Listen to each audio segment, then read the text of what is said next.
বন্ধুরা, বাঙালির ছেলে সৌরভ গাঙ্গুলির ক্যাপ্টেন্সি চলে যাওয়ার পরেই আমরা ক্রিকেট খেলা দেখা ছেড়ে দিয়েছিলাম। মধ্যিখানে ভোংচাং টি20 আরো কি সব আইপিএল না IPL mix veg non veg fried রাইসের মতো অদ্ভুত জগা খিচুড়ি ক্রিকেট খেলা এলো কিন্তু সেই হিসাবে মনোনিবেশ করতে পারলাম না। যারা করার করে নিয়েছে, অন্য ফরম্যাটের খেলা। আমরা টেস্ট, ওয়ানডে, ওয়ার্ল্ড কাপ এই সমস্ত দেখেই অভ্যস্ত ছিলাম।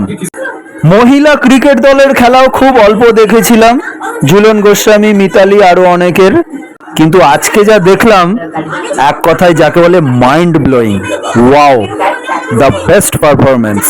কিন্তু আসল কথা সেটা নয়, আসল কথা হলো এই দাদা আর দিদি খিস্তি কেন খাচ্ছে।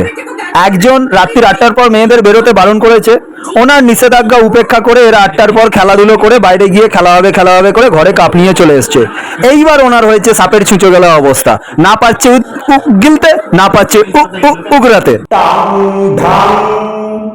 বিভিন্ন রাজ্যের ছেলেমেয়েরা যেখানে পড়তে আসে এবং তাদেরও আমি অনুরোধ করবো রাত্রিবেলা না বেরোতে। एक नए सूर्य का हुआ है उदय और उस सूर्य की चमक से चकाचौंध हो जाएगा पूरा विश्व। ये जीत हर उस लड़की की है जिसको सपने लेने से रोका गया था, जिसको आगे जाने से टोका गया था।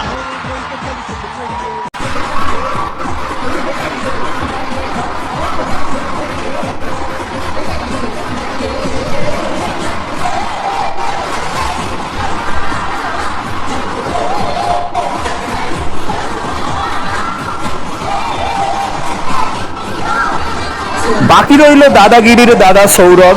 সমস্ত নস্টালজিয়া ওনার তার কাটাগিরি কাজকর্মে এতদিনে শেষ হয়ে গেছে। ইস্পাত কারখানা পেলাম না, আমরা ইঞ্জিনিয়ার হয়ে লেবারের মতো রাস্তায় ঘুরে বেড়াচ্ছি। তো পাবলিক ওনাকে যা করার করছে। আমি ক্রিকেট খেলবো, তুমি তোমার রিঅ্যাকশন কি হবে? আগে বারণ করব, কারণ মেয়েদের ক্রিকেট খেলার কোনো দরকার নেই। এটা গেল লোকাল খিস্তি, এবার ইন্টারন্যাশনাল খিস্তি। বাংলাদেশ মানে অরিজিনালি পূর্ব পাকিস্তানের ওই যে কলা গাছ মামুনি চুদুর বুদুর করেছিল, যে সে চাষ করে কত কাঁদি কলা ফলিয়েছে কেউ বলতে পারবে আমায়? সারা জীবন বাঘকে বেইজ্জতি করে গেলি, ভারতীয় মেয়েরা ছিল বলে বাঘের সম্মানটা রক্ষা হলো এ যাত্রায়। আর ফটর করিস না। পরিশেষে বলি, কয়েকজনকে খিস্তি দেওয়া মানে খিস্তিকে অপমান করা। তাহলে কলা গাছ মামুনি বেশি আর ফটর করো না, ঠিক আছে? পরের বার আর কলা নয়, কলা গাছ নয়, পুরো কলা বাগানটাই